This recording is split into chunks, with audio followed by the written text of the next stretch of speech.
our interview program. I'm Dr. Darla Shaw, and we are going to be talking about growing up Ridgefield. You know, history is all about stories, whether they're oral or they're in written form. And I wanted to talk to people who lived here their entire lives. What was so special that kept them here over the years? What are their special, special memories? Also some truths, because everything can't be perfect. Today we have a very exciting new guest with us. Jessica Jane Mancini. She has lived here her entire life. Welcome. I'm so happy you're here, Jessica. Thank you so much. I'm really excited to share. Yes, you and I go back a long way. We do. I don't know if you remember this, but you were one of my students back in East Ridge Middle School. That's correct. And what I remember most about you, you were full of energy. You were bubbling over. There was no one that could contain you. You were a dancer. Yes. Wherever you went, you didn't walk. You just danced. But we're not going to start with that. We'll get to the dancing and the evolution of your amazing career. I want you to go back to your grandparents, your great-grandparents. What countries did they come from? What jobs did they have in these countries, if you know? Well, so my grandfather, Gene Lavatory, is really well known in Ridgefield because he owned the restaurant Nina's up on the top of the hill where it used to sit. And I always say that when people know me through him, it's because of his generosity, it's because of his kindness that I'm so well received at first, because he's really just made a wonderful reputation. He cared about Ridgefield, he cared about people, and if he had a quarter and you didn't have it, he'd give it to you.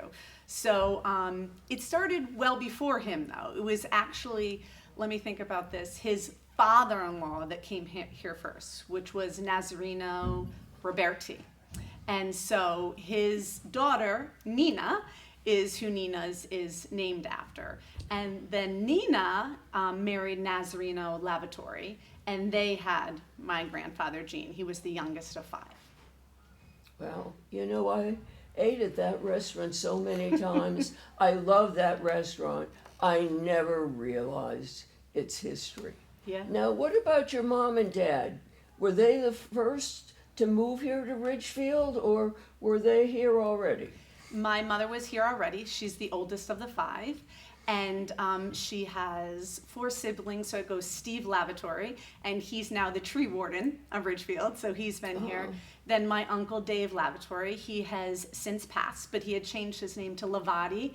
In the middle of that, he was a landscaper in town, and he connected us to the Hutchings and the Courtneys. So, you know, you hear a lot of familiar names, I'm sure, going through all these interviews, and we're all really intertwined and connected. And then there is my uncle Gary Lavatory, and then my aunt Laura. My biological father is not from town, and I know very little about him, but I was adopted by my father, Guy Lozak, when my mother met him when I think I was 4, and they got married when I was 6 or 7. So he's my dad, he raised me. Thank you for being so honest. And so you're basically here 3 or 4 generations then, right? Yeah, my boys, I have 3 sons. I believe they will be the 6th generation. The 6th generation in town. Yes. Wow, that's quite an honor. Yeah, it really is. Oh. I'm proud to say that. And I knew every name that you mentioned. Okay, let's talk a little bit about growing up. Where did you go to elementary school? What teachers did you love? What did you do in elementary school? What were you all about? So I started at Veterans Park Elementary School, and then my parents had moved down to Route 7, and I went to Farmingville for about 1.5 years, and then I went back to Veterans Park because we moved again. And at Veterans Park in 4th grade, I had Mrs. Pinkerton.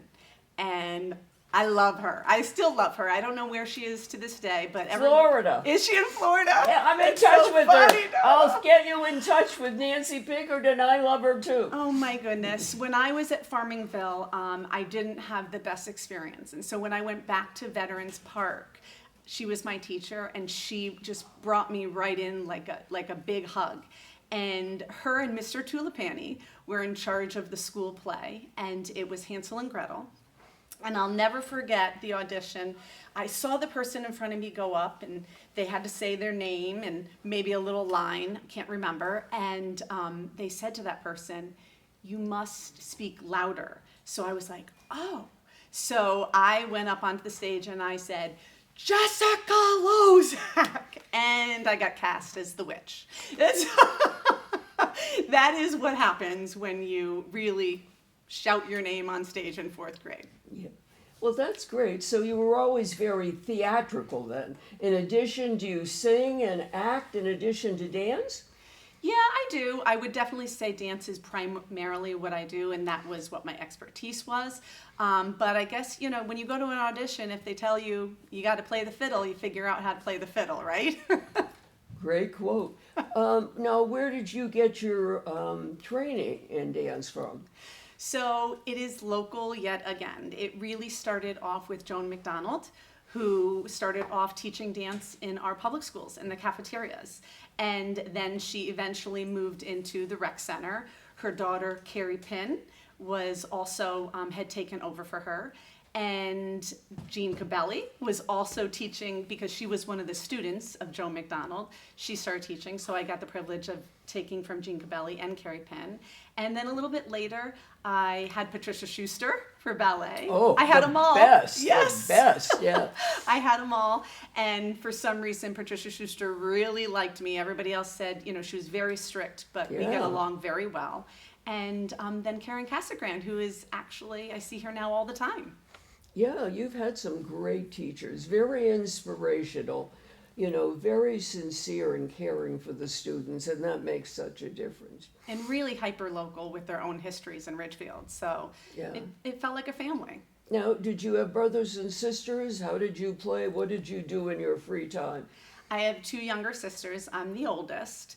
My middle sister is about 7 years younger than me, and then my youngest sister is about 13 years younger than me. So I always say it was more like being an only child with siblings.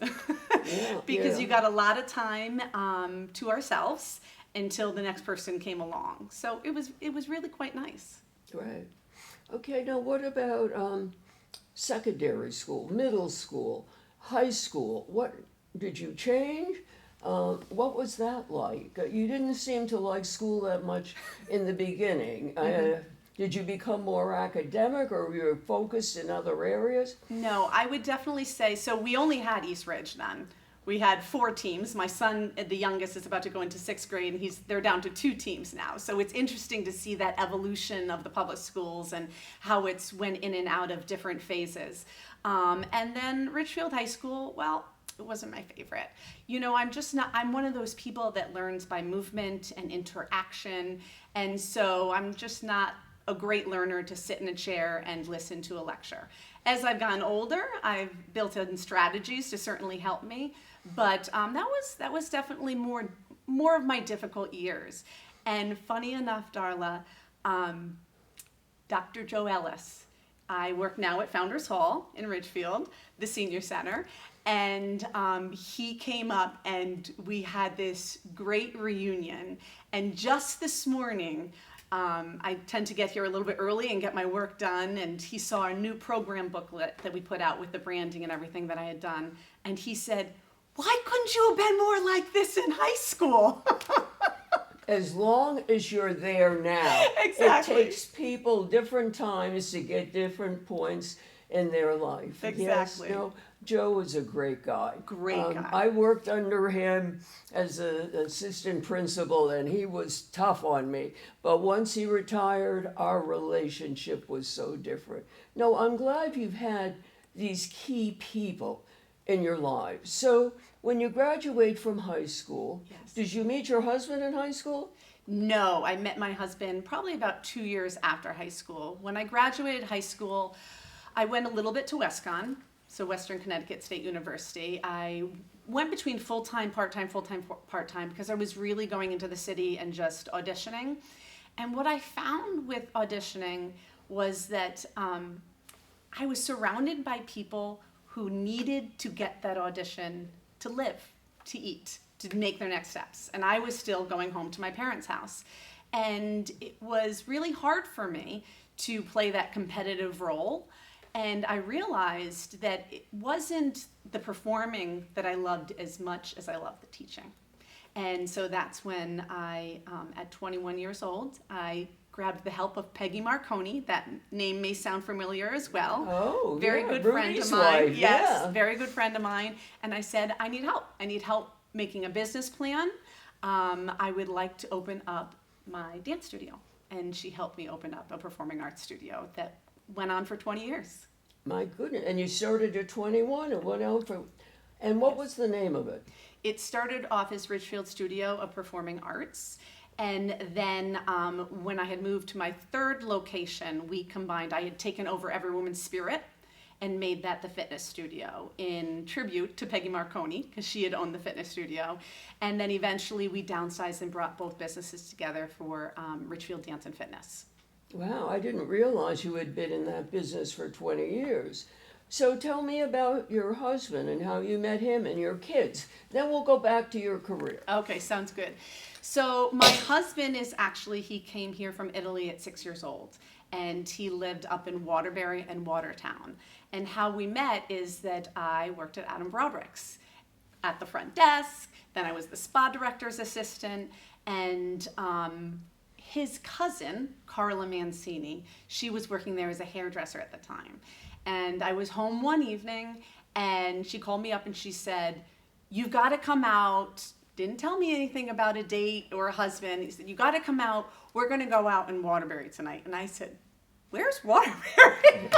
That's true, far away. Because I didn't usually go You're a north of Ridgefield Danbury. girl. Right, I'm a Ridgefield girl. Yeah. Going 20 minutes away is far Yeah. away for us. So I didn't know it was a blind date. He did, so I guess it was half blind. And we hit it off, and we just started dating from that point on. And eventually we moved into a small house in Bethel for a couple years.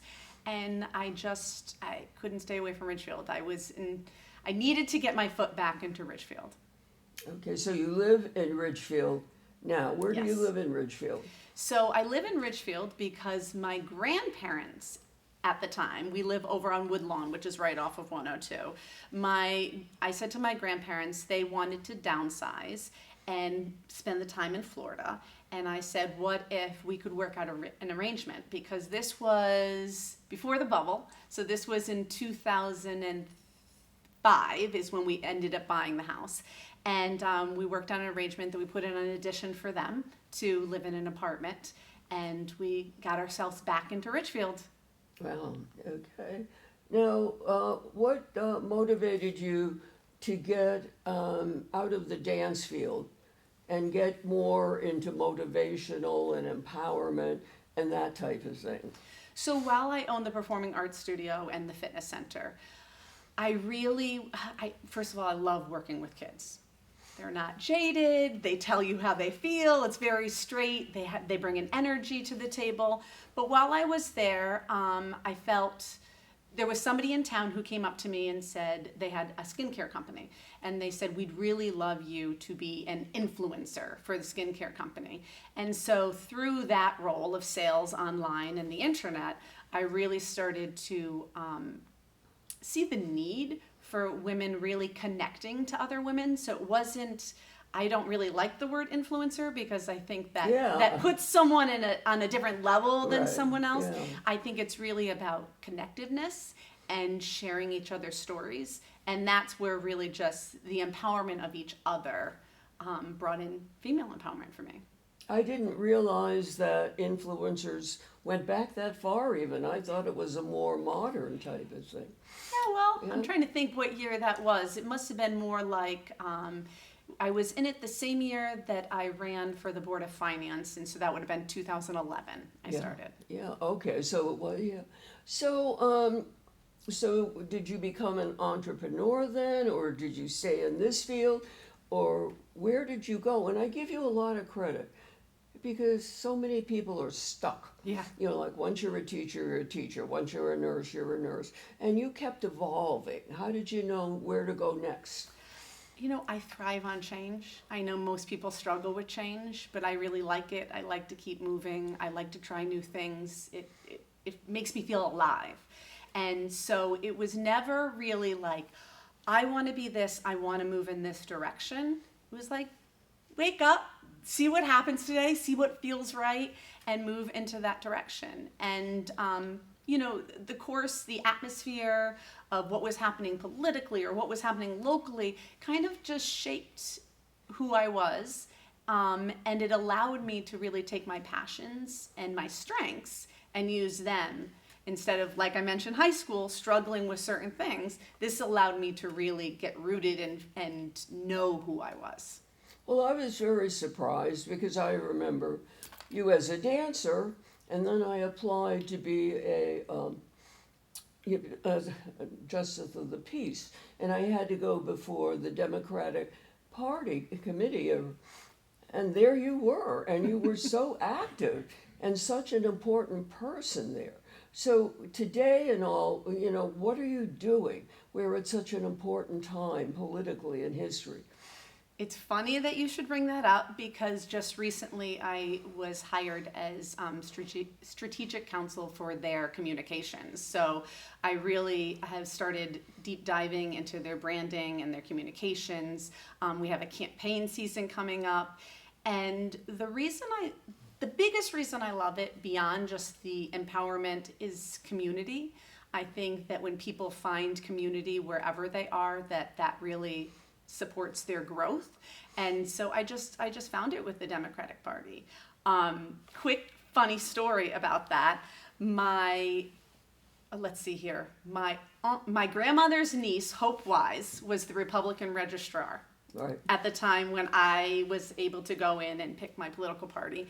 And I went in and I said, you know, I think I'm going to be unaffiliated. I didn't know too much. I didn't know the direction I wanted to move in. This was 1994.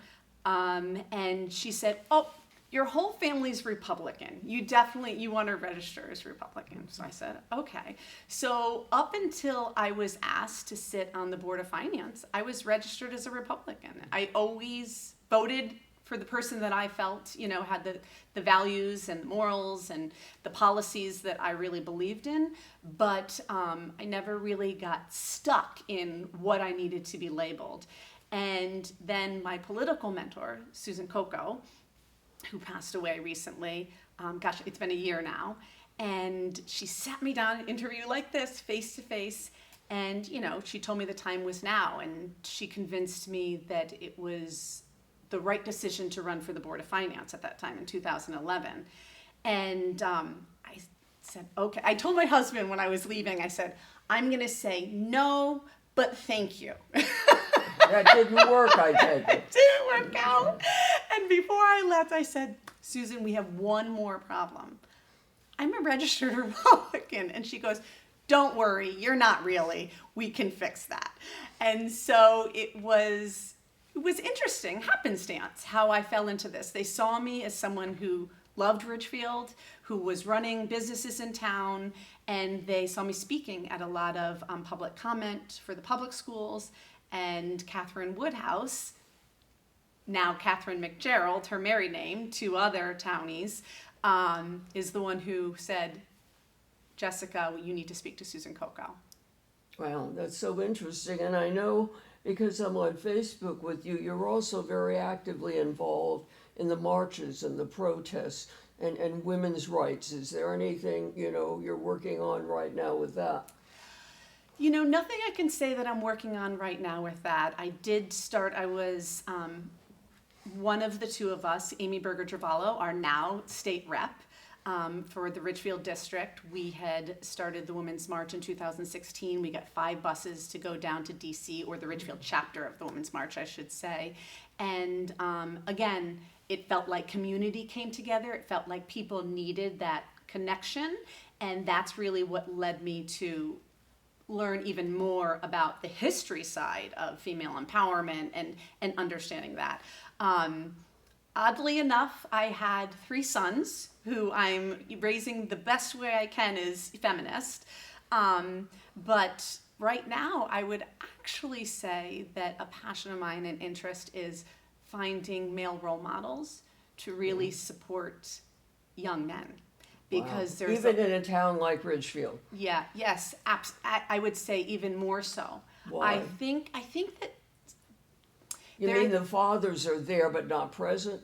and the fathers are there. I actually think it's more of a cultural thing. I just watched a podcast about this the other day that was really enlightening. And I'm not saying they're right by any means, but I'm saying it's definitely something that I've seen come up as a strong feminist with 3 sons trying to figure out, why they think is the way they think, or why they voted for someone versus the next person. And one of the things mentioned in the podcast was interesting to me is it feels like right now it's gender against gender when it should really be about, what happened with the economy and the institutions that push gender against gender. And so that was interesting for me. But I do see that, especially with my sons and some of their friends have committed suicide or struggle very deeply with mental health issues, that 100% I'm an advocate, and I will always be a feminist for female empowerment. We needed that. We needed balance. We continue to need to grow. We might be even plateauing here and going the opposite direction with current environment. But with that said, we cannot forget about our male counterparts. Well, I think that's so great. You're so open-minded. And as with Democrat and Republican, you're willing to look at both sides of the coin and determine yourself who you're going to follow and why. Absolutely. You're a very strong, empowered, woman.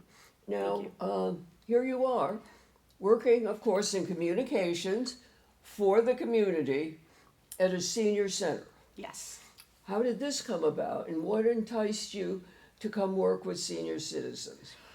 Well, it's funny because I was always working with a younger demographic. Right. That was what I did my whole entire life. And I will start by blaming the pandemic and then thanking the pandemic, because I always worked from home. It was outside of the dance studio and going to work there. Once I had moved on to online communications, I was really home. And then everybody invaded my space. So my husband came home multiple days of the week. My children were home. And here I was in the kitchen trying to work. And I had a friend. I was out on a walk in Ridgefield, because what a beautiful main street in town we get to walk in. And she said, I saw the perfect job for you. And I said, what is it? And she actually said, programs manager at Founders Hall.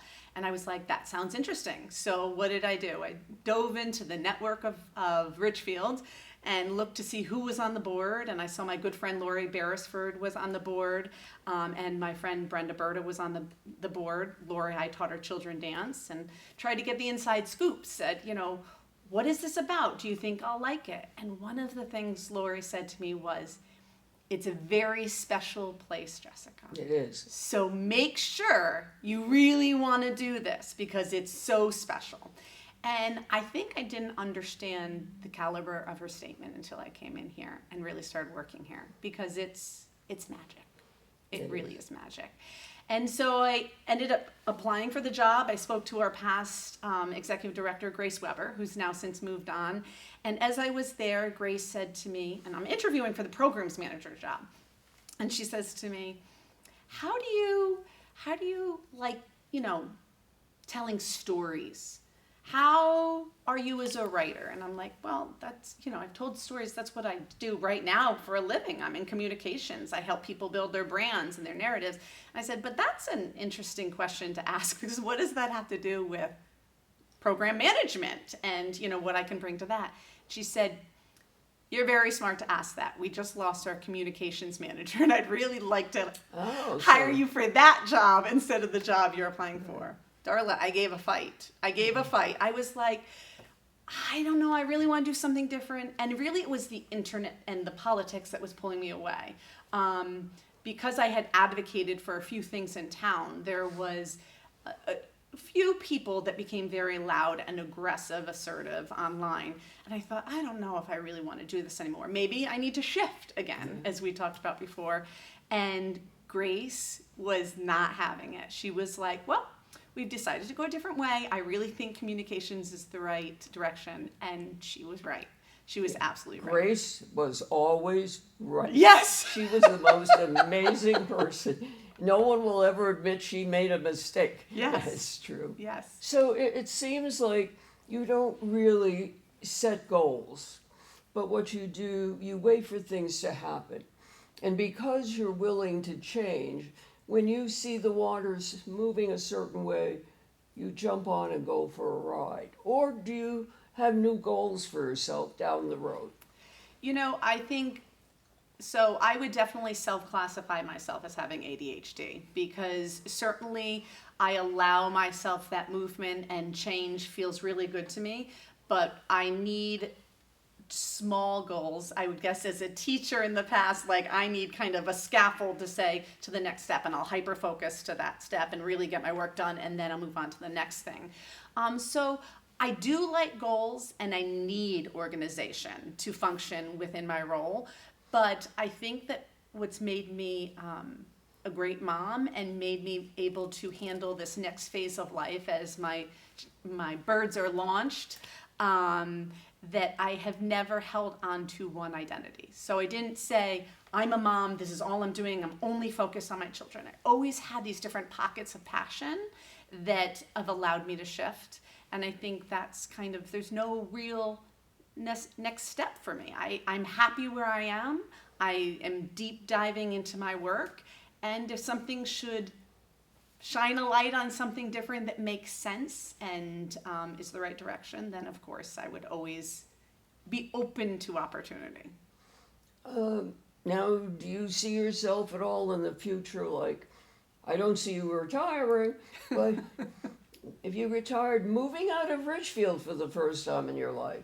How about your kids too? Do you see them moving out of Ridgefield, or are they really strong Ridgefielders?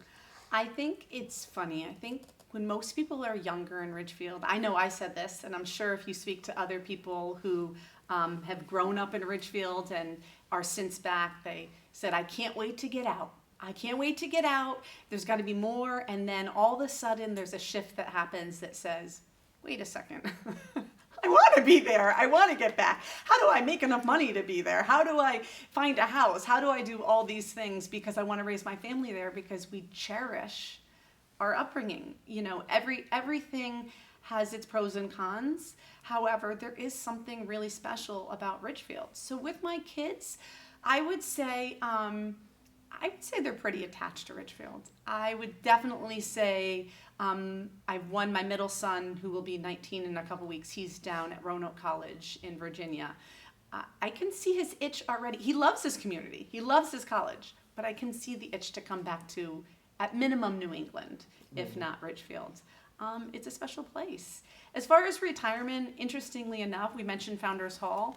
I am seeing a lot of people moving into town for Founders Hall. Many, many, many. Yeah. Yes, and so what was fascinating to me about that is all my life I've heard about people moving here for the schools because the schools are so wonderful, or Main Street is such a gem. And I am hearing firsthand that seniors are choosing their towns around where their kids have landed, and then choosing Ridgefield because of Founders Hall. So me and my husband have spoken about it. I don't see ever leaving. I see maybe getting an apartment and then being able to travel or having a second place somewhere else. But I don't, you know. Well, in Ridgefield, you talked about special places, and you talked about walking down Main Street. What are other venues in town that you really appreciate and like to go to? Especially now, Aldridge, their new garden over there, but even before, the sculpture garden, I think they call it, even before they had that there's something about the sunset that happens there. It's a really special, magical place. I love it there. But mostly it's just making the loop. Like, we just make the loop. East Ridge, you telling the memories. You might walk by the Hideaway that was the corner pub. And as my grandfather has scandalously told us all, that it was once a strip club. Oh. So I remember when I was at East Ridge, we were going to have a social event there. And we found out it was a strip club with a dirt floor, and that was the end of a social event at that place. So I think that's probably the Yeah. best part for me is, and one of the many reasons I'm sad to have lost my grandfather is the stories. Yeah. The stories. So Yeah. much history. Yeah, you've opened up so many doors. You've given us such insight into who you are. Is there anything you'd like to end with or tell us about or share that you haven't already? I think the one thing as a townie, a lot of times you hear people like, oh, I hate all the new houses, and hate's such a strong word, so maybe they don't use that word, but I don't like the growth, or I don't like the traffic, and the new people may be like, oh, those are the townies. And I think to get Ridgefield to where it is today, we needed all of it. We needed new people to come in, new money to support the schools, new money to support the nonprofits and ideas and everything, as well as the history and the townies. And to me, what makes Ridgefield special is the mixture of all of that and the continuation of new people moving in. I want to thank you so much for being so open and so honest and sharing so much, because that's what we're really looking for. And as I said, I remember you from East Ridge Middle School. You have evolved into such a different person. I can't believe all you're doing for communication, for the community, for politics, for people in general. We need you to stay here for as long as you can.